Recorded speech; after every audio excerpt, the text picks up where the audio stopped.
Blimey, O'Reilly, what's all this mess? The tank. The tank. Yeah. So I'm doing the electronics now. The problem is I've got to work out all the slip ring. So I've got all these to wire up to this, and then I've got. Goodness me! Have you got enough wires there? That's just a few of them. Blimey, That's all got to be wired up to these multi-plugs. What's all this bit in here? That's all done. Is it that's live? All done. I've got all me wiring diagrams. No, don't break. What? It's really important. I don't need it broken. Anyway, I've heard a lot about this tank. Happy New Year, everyone. Welcome to Podpadstudios. I'm Miss Breaker. This is Master Maker. Yeah. And I have been wanting to have a little bit of a discussion with you about a tank because I don't quite understand why we're making a tank. And because I want to. No.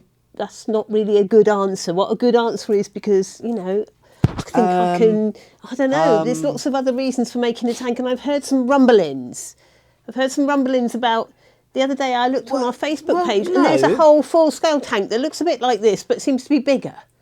But maybe this could be a prototype. What? For... This is what I'm hearing and it's not good. Bigger? Come on out there, help me.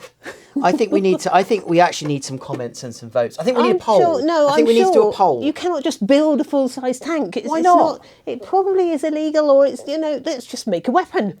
I don't think it's illegal to build a tank. I mean, there can't be many people that have built a tank. What's the postman going to say when he walks down our drive? Every delivery man walks in. There's a tank there. Someone could have a heart attack. This could be really scary. We don't have to put weapons of mass destruction on it. We can have like minor things like lasers and stuff. No, normal people don't just build a tank. I'm seriously concerned. What's normal about me? Comments down below, please. Anyway, here's a lot more stuff about tanks. See you next week. Can I build one though? We go. No. Just no. I got a little one, but it's perfect scale model, and like you've seen the pictures of the bigger one, and it's like everything could scale up, and it wouldn't be that hard. And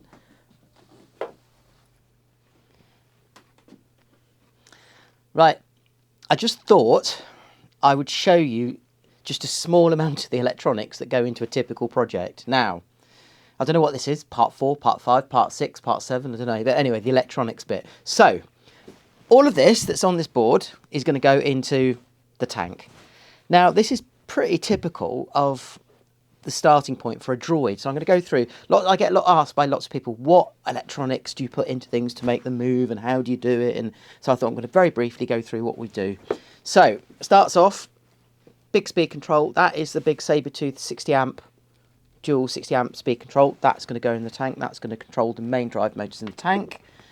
That obviously connects to, there's a 10 channel receiver there.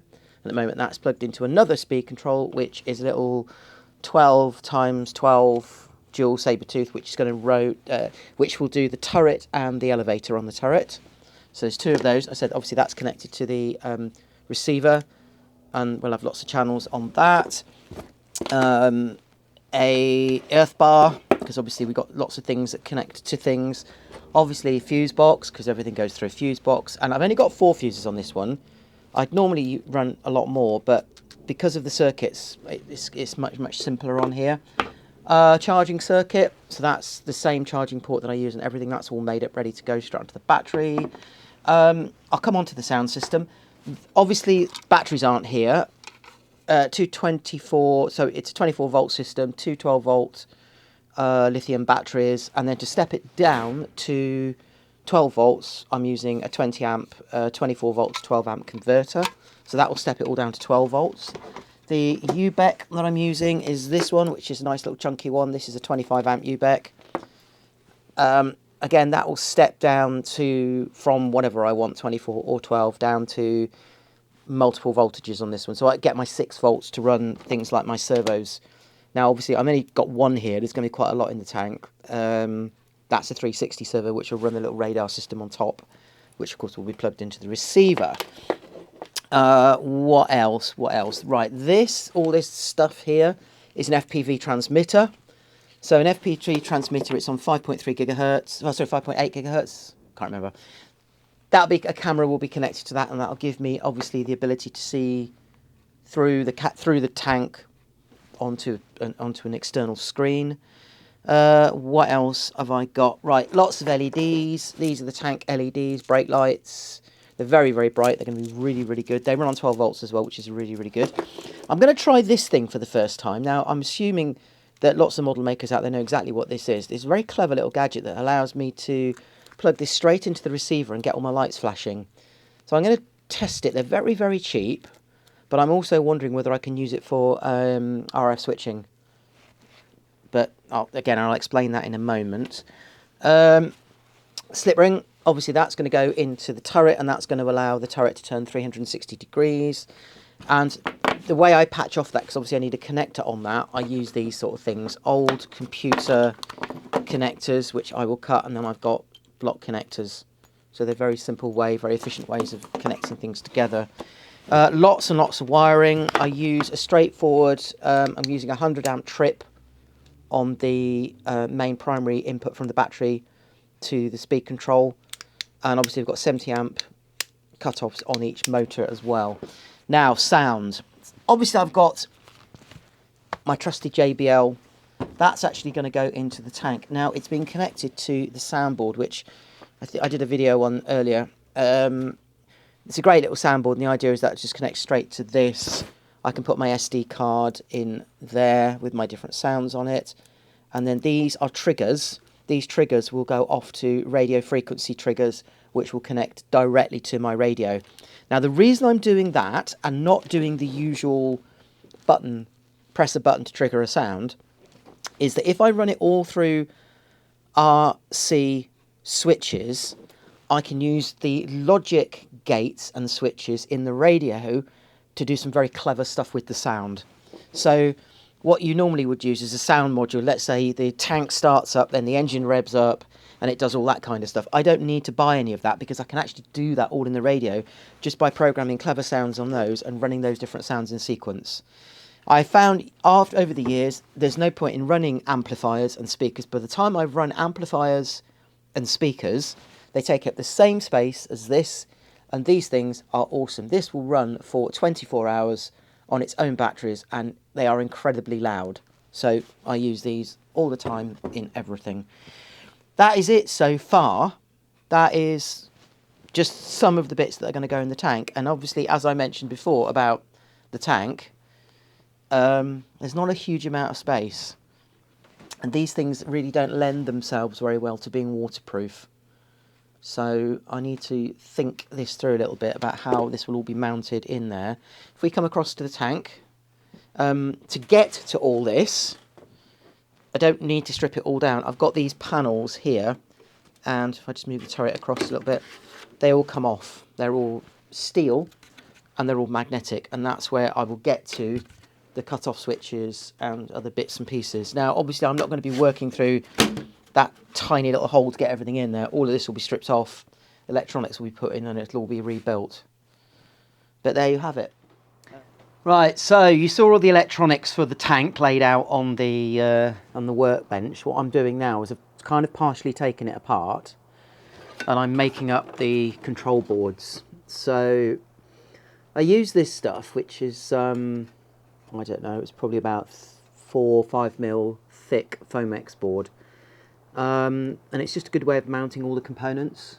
As you can kind of see there, I've got, on this one, I've got the primary speed control, and I've got the secondary speed controller here.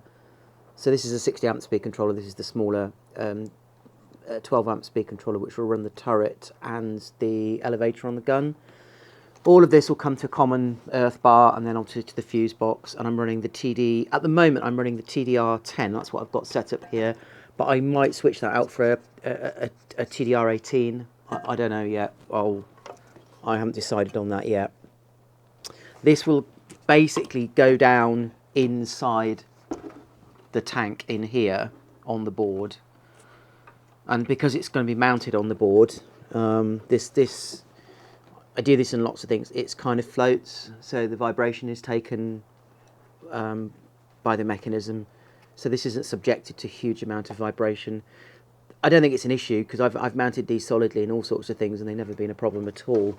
Obviously then we've got the batteries go underneath the slip ring there, we've got the 20 amp step down 24 volt to 12 volt that goes in there as well.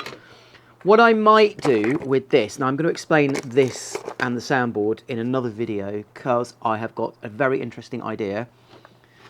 And I am asked huge amounts about what sound systems I use in things and how I do it and why I do it. And so I'm going to dedicate a whole video just to sound and the sounds systems I use and some of the systems I've come up with over the years to get the sounds that I've got from droids and things like this. But yeah, so I'm wiring at the moment, so I'm going to get back to it. Right, so I'm working on all the electronics at the moment for the tank. Obviously, I've already done the drive systems, which because you've seen it driving around. Sound system, I'm still waiting on a few bits and bobs components for that. But this, I'm working on this at the moment, which is a Slipring, which is going to sit in the middle, which provides all the power and the control systems for the turret. But obviously, I've got to put a multi-block connector in because it's all got to be separate. So I've got to solder all that in, and then this is all got to be soldered to that, and that's all got to be soldered in the tank. But it gives me something to do because Mrs. Breaker isn't talking to me at the moment because she thinks I'm going to build a full-size tank. However, it did get me thinking, you know, like how scalable is something like this? You know, I've got the track system. I built the one for Tiffany. We use different systems. This works really, really well. To be honest, how difficult would it actually be to scale this up to a full-size tank? And when I mean full-size, I don't mean like Challenger 2 size, although, you know, could be interesting, couldn't it? Transporting it around might be a problem, but then I suppose I could just build a lorry to transport it around as well. But anyway, I suppose I better get on with all this, and then you never know, Mrs. Breaker might come back eventually and talk to me about it for a bit, so I'll have to come up with an idea, something that convinces her that I'm not building a tank. Yeah, comments below. I don't know what that might be, but anyway, I'm going to get on with this.